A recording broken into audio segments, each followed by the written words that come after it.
가요. 허리가 서야 믿음이 섭니다. 이렇게 한번 인사하겠습니다.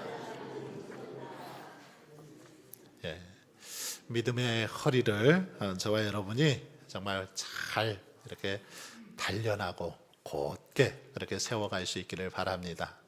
정말 믿음의 허리가 잘 세워질 때 우리 교회가 천년만년 정말 하나님의 영광을 위해서 그렇게 또 달려가게 될 줄 믿습니다.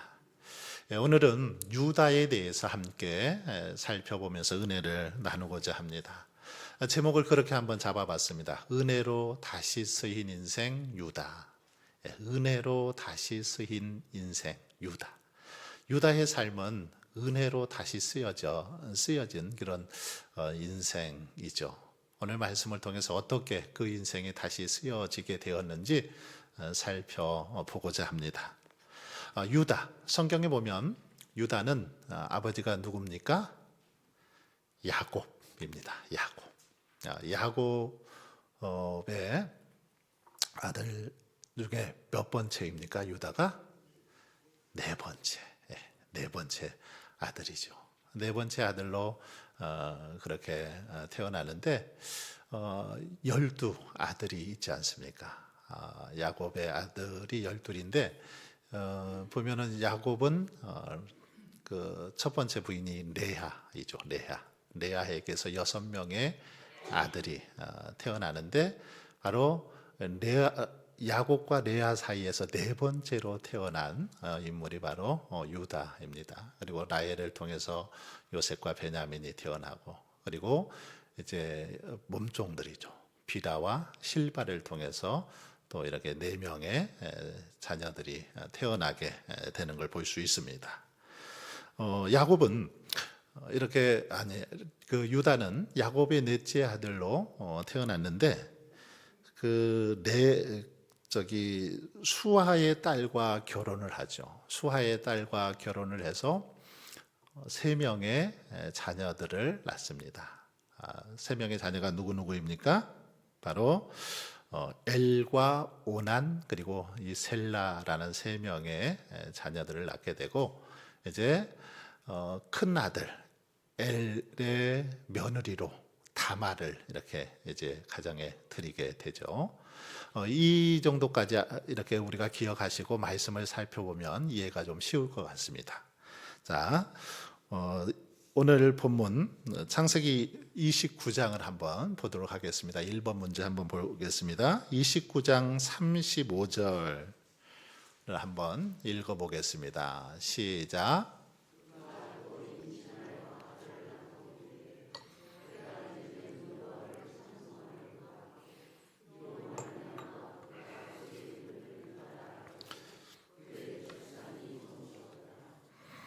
자, 유다가 태어난 그런 이제 과정을 이렇게 묘사하고 있습니다. 여기 보니까 그가 또 임신하여 아들을 낳고 이르되 내가 이제는 여호와를 찬송하리로다 하고 이로 말미암아 그의 이름을 유다라 하였다라고 그렇게 말하죠. 유다의 이름이 뜻이 뭘까요? 찬송이라는 뜻을 가지고 있습니다.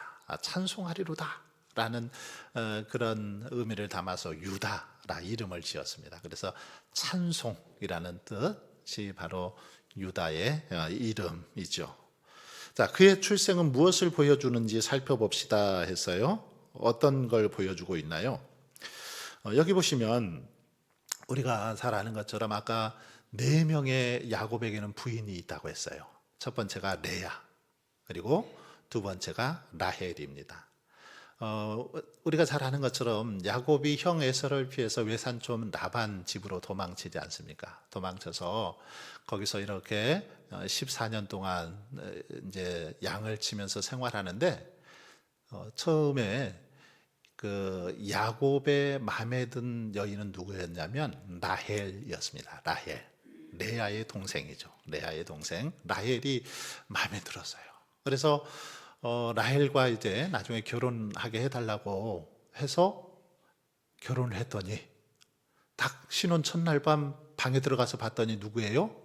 레아였어요. 레아. 외삼촌이 속였습니다. 그러면서 하는 말이, 아니 그래도 언니가 먼저지, 언니를 보내고 동생도 보내야 되지 않겠냐 해가지고 처음에 레아하고 그렇게 결혼을 하죠.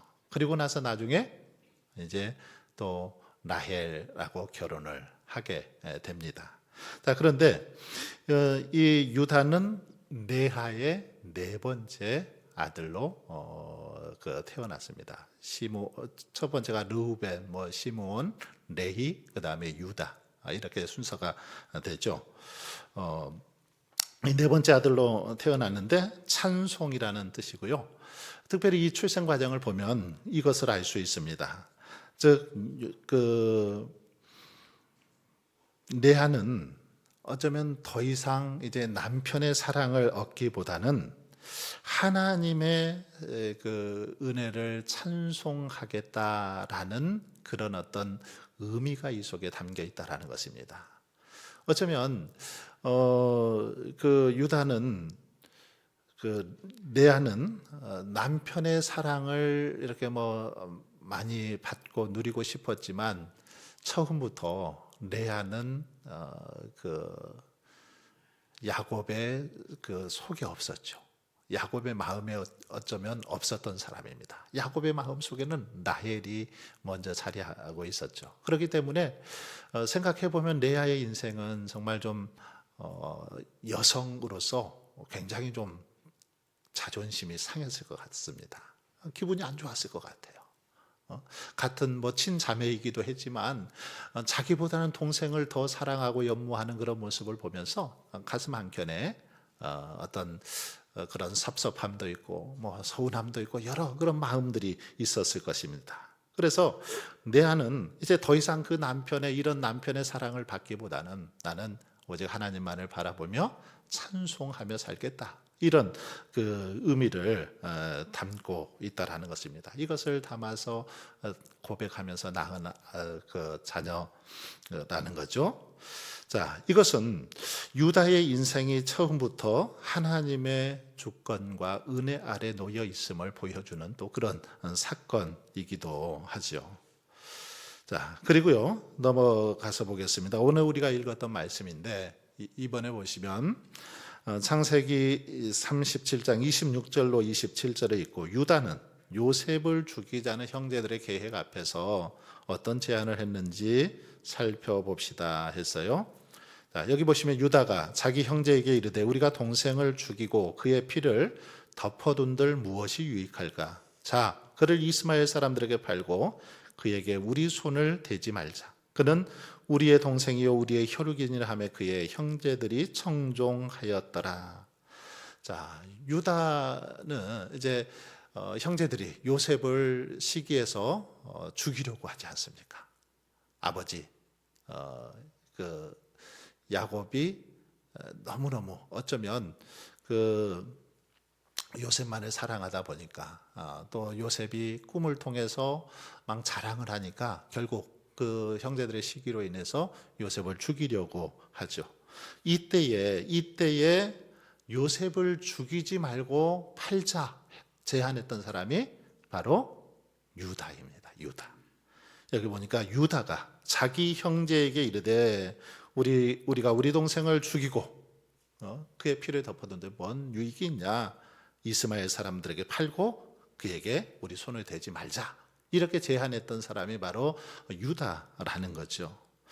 여러분, 어쩌면 이것은 유다가 요셉의 생명을 살린 것처럼 보이죠. 물론 살렸어요. 하지만 문제는 그렇다고 해서 유다가 아무 잘못이었거나 죄가 없는 게 아닙니다. 똑같이 같이 요셉을 시기하고 질투했고 요셉을 어떻게든지 해보려고 했죠. 같이 그랬습니다. 여기에 보면 물론 요셉이 유다의 행위를 통해서 죽음에 처하지는 않았지만 팔아넘긴 책임은 또 유다에게 있었던 걸 볼 수 있습니다. 유다를 통해서 결국 요셉이 노예로 팔려가게 됐더라는 거죠.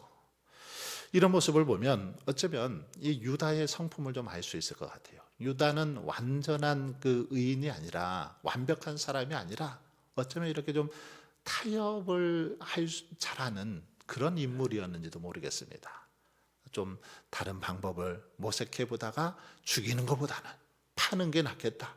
뭐 이렇게 해서 동생 요셉을 팔아 넘겼던 적당한 어쩌면 타협의 인물, 바로 유다의 모습을 살펴볼 수 있습니다. 자, 그 다음 넘어갈까요? 창세기 38장 15절 여기 한번 읽어보도록 하겠습니다. 15절부터 17절 말씀입니다. 시작.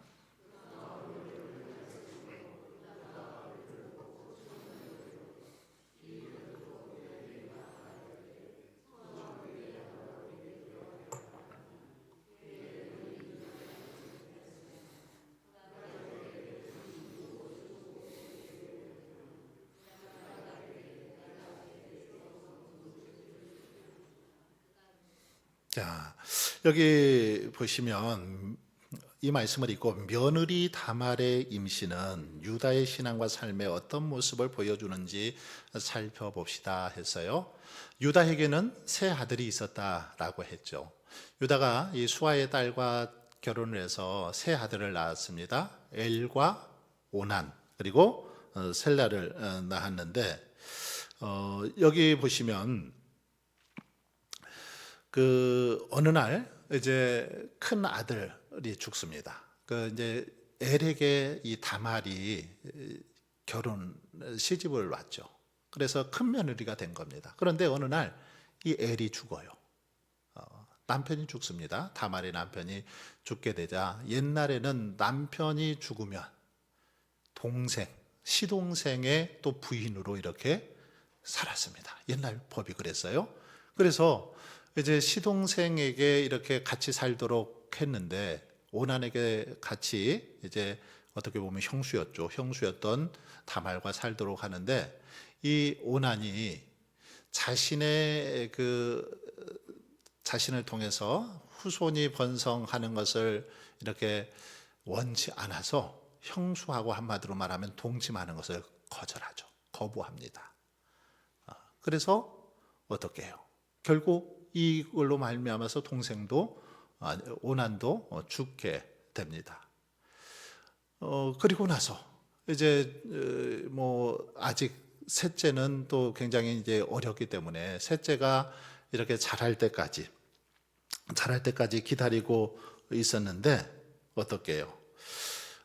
어느 정도 이제 자랐음에도 불구하고 자기 그 다말에게 남편으로 이렇게 주지를 않는 겁니다. 왜냐하면 혹시라도 저 며느리 다말 만나서 또 저 아들도 죽을까봐 주지를 않는 거죠.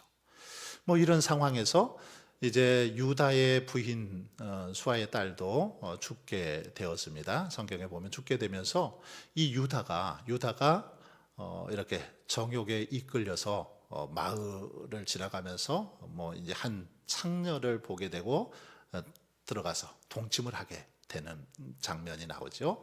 자, 그때 장면을 여기서 지금 보여주고 있는데 여기 보시면 그가 얼굴을 가리었으므로 유다가 그를 보고 창녀로 여겨. 그가 누구예요? 지금 며느리 다말입니다. 며느리 다말이 지금 이렇게 얼굴을 가리고 이제 자신에게 더 이상 아들을 주지 않으니까 어떻게든지 또 대를 이어보려고 지금 이렇게 하고 있는 거죠. 그런데 그의 며느리인 줄을 알지 못하고 이제 이렇게 염소 새끼를 주기로 하고 또 도장과 끈을 이렇게 증거물로 주면서 들어가서 동침하게 되는 그런 내용이 나옵니다. 여러분, 이 모습을 보면 참 성경을 읽다 보면 참 말이 안 되기도 하죠. 아니 이런 내용까지 성경에 기록했을까 이런 또 생각이 들기도 합니다. 시아버지하고 며느리하고의 관계 속에서 이렇게 또 자녀가 태어나고 임신을 하게 되고 이런 모습을 보면 어쩔 때는 이건 좀 성경에서 빼면 좋았을 것을 이런 생각도 들 때가 있는 게 사실이죠. 그런데 성경은 가감없이 이런 내용도 그냥 다 보여줍니다. 도저히 좀 말도 안 되는 어쩌면 좀 치부와 같은 것도 다 성경에는 기록되어 있지요. 뭐 당시 어떤 시대에서는 또 이런 부분들이 허용이 됐기 때문에 그냥 이렇게 다 드러내 보여주고 있는데, 이것을 통해서 성경은 우리의 연약함을 돌아보게 하죠. 인간이 얼마나 연약한지, 얼마나 악한지, 이것을 아주 낱낱이 이렇게 파헤쳐 보여주고 드러내 보여주더라는 겁니다. 이것은 인간의 그 연약함이 얼마나 정말 이렇게 강한지를 잘 보여주는 그런 사건입니다. 자, 여기 보시면 그래서 이 유다는 며느리 다말을 어떻게 보면 책임져야 될 그런 위치에 있었습니다. 그렇지 않습니까? 다말을 잘 보호해주고 잘 살 수 있도록 해줘야 되는데, 그렇지를 못하고 오히려 어떻게 해요? 자신의 그 욕망에 따라서 그만 죄를 범하고 말죠. 이 사건은 유다의 도덕적인 실패, 그리고 책임 회피의 모습을 아주 적나라하게 보여주는 그런 사건이죠. 유다가 얼마나 정말 어떻게 보면 나쁜 놈인지, 못된 사람인지를 적나라하게 보여주고 있는 그런 지금 장면이, 그런 사건이 본문의 내용입니다. 그런데 여러분, 여기에는 동시에 그런 의미가 담겨 있습니다. 하나님은 이런 실패의 자리에서도 구속의 역사를 멈추지 않으시더라라는 사실을 우리에게 분명하게 보여주고 있습니다. 이렇게 악하고 못되고 정말 도저히 어쩌면 말이 안 되는 그런 상황이지만, 그런 상황을 통해서도 하나님께서는 구원의 역사를 이루어 가시더라는 거죠. 그것까지도 합력해서 선을 이루어 가시는 그런 하나님의 모습을 우리는 이 속에서 깨달을 수 있어야 한다라는 거죠. 자, 그 다음 한번 넘어가 보겠습니다. 창세기 38장 26절을 읽고, 유다는 언제 처음으로 자신의 죄를 인정했고 그것은 왜 중요한지 살펴봅시다 했어요. 같이 읽겠습니다. 시작.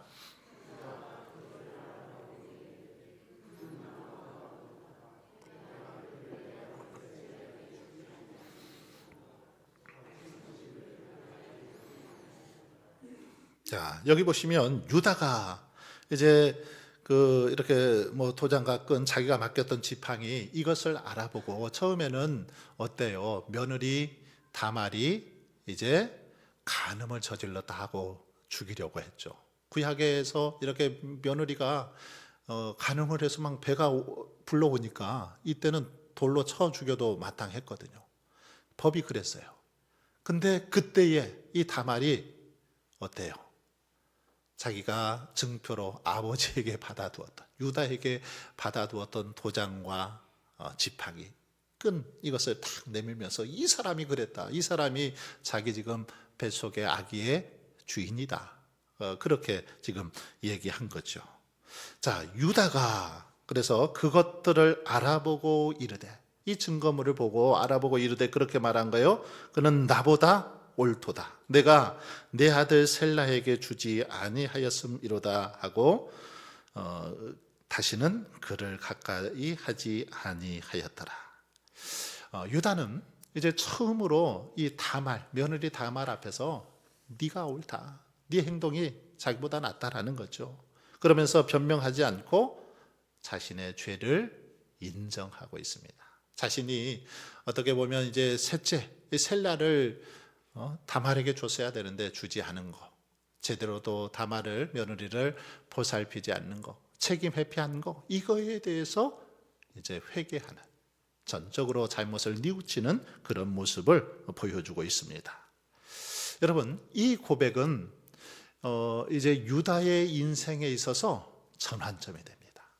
유다의 인생의 전환점이 바로 이 고백입니다. 유다가 이렇게 고백한 후에 그의 인생이 바뀌게 됩니다. 바로 이것은 하나님 앞에서 온전히 회개할 때 그 회개가 새로운 출발, 새로운 전환점이 된다라는 사실을 또한 우리에게 가르쳐 주고 있습니다. 하나님 앞에 자신의 그 잘못을 솔직히 인정하고 온전히 회개할 때 새로운 인생으로 거듭나게 되더라는 거죠. 지금 유다의 모습이 그렇습니다. 자신의 그동안의 잘못, 책임 회피, 보호하지도 못하고 지켜주지 못했던 그것에 대해서 회개하고 인정할 때 새롭게 그의 삶이 바뀌어 가는 걸 볼 수 있습니다. 자, 창세기 44장 33절 34절 말씀을 읽어 보겠습니다. 시작.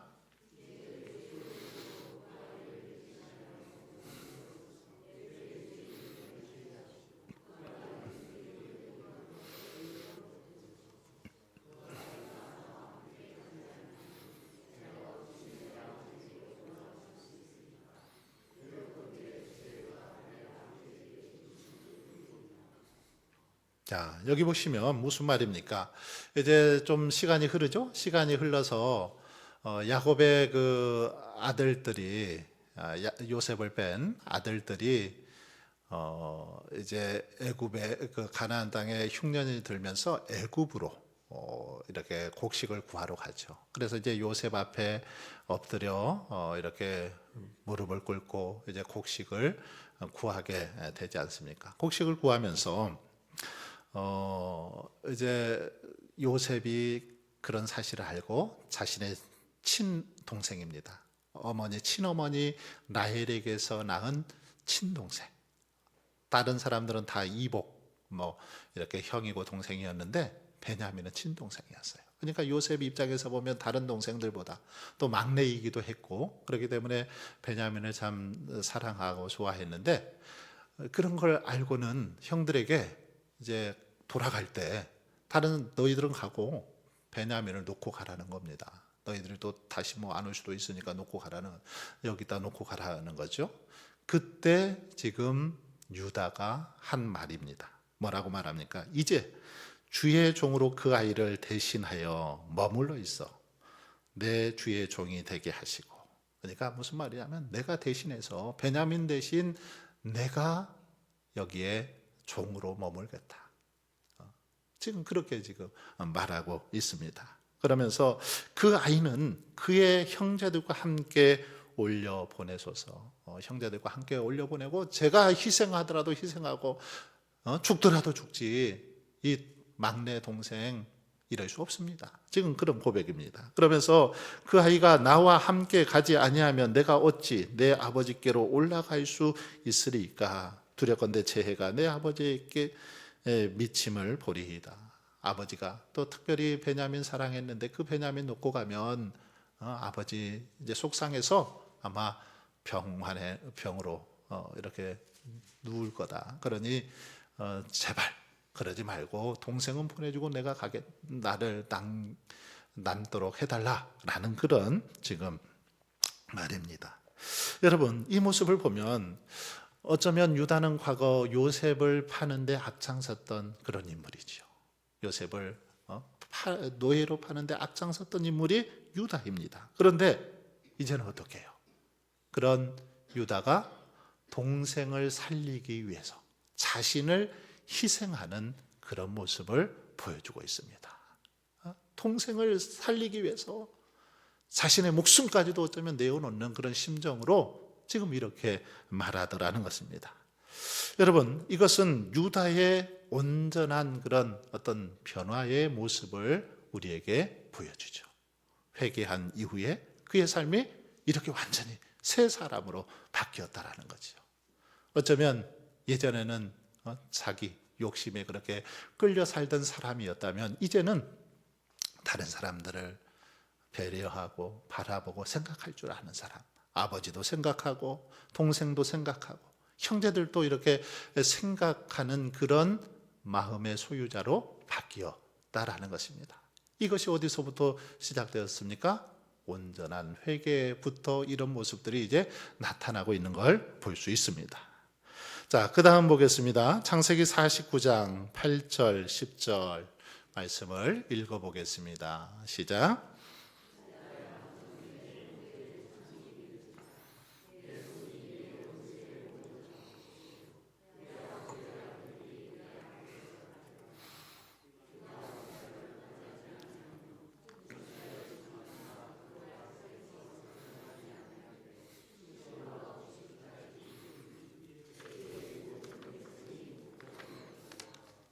자, 여기 보시면 야곱이 이제 12 아들을 축복하는 중에 유다를 향해서 축복하는 내용입니다. 유다가 받은 축복이에요. 자, 유다는 어떤 축복을 받습니까? 유다야, 너는 내 형제의 찬송이 될지라. 그의 이름처럼 찬송이 될지라. 이렇게 축복을 해주고 있습니다. 그러면서 내 손이 내 원수의 목을 잡을 것이요 내 아버지의 아들들이 내 앞에 절하리로다. 이 영적 싸움에서 어떻게 보면 승리하는 삶을 살아갈 것을 이렇게 지금 보여주고 있습니다. 그리고 규가 유다를 떠나지 아니하며 통치자의 지팡이가 그 발 사이에서 떠나지 아니하기를. 이 규가 뭡니까? 임금들이 이렇게 어떤 왕권을 상징하는 그런 걸로 가지고 다녔던 홀이라고도 하죠. 왕들이 이렇게 손에 쥐고 있는 뭐 봉 같은 그런 걸 이 규라고 합니다.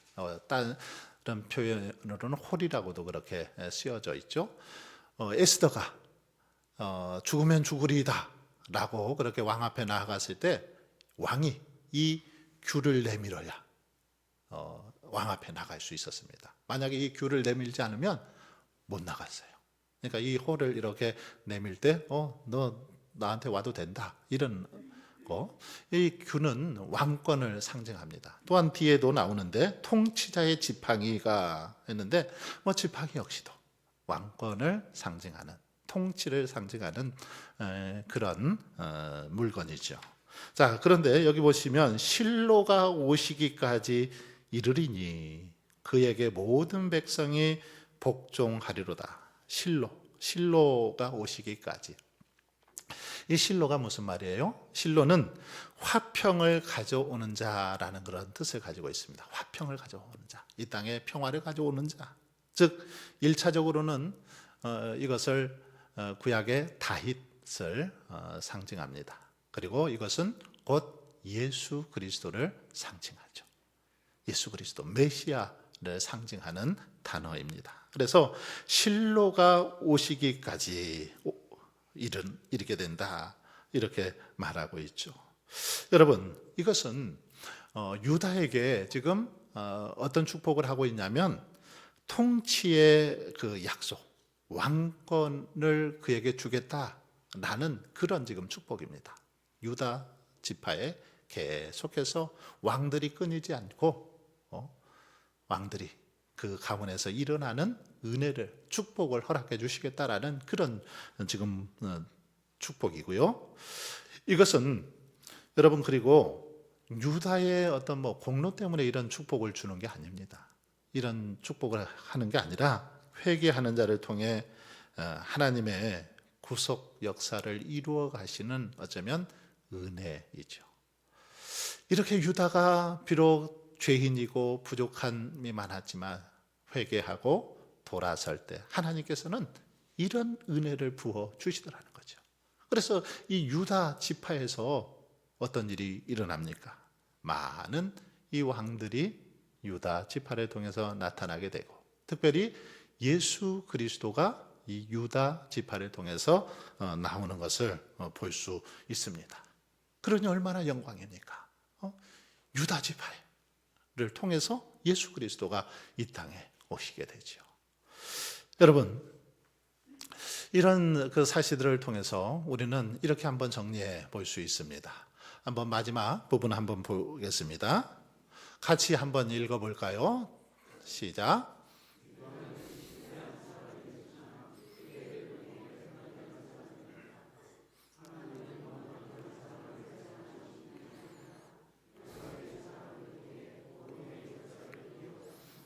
자, 유다의 삶을 이렇게 정의해 볼 수 있습니다. 유다는 실패한 그런 사람이었죠. 하지만 회개를 통해서, 진정한 회개를 통해서 변화된 사람 유다입니다.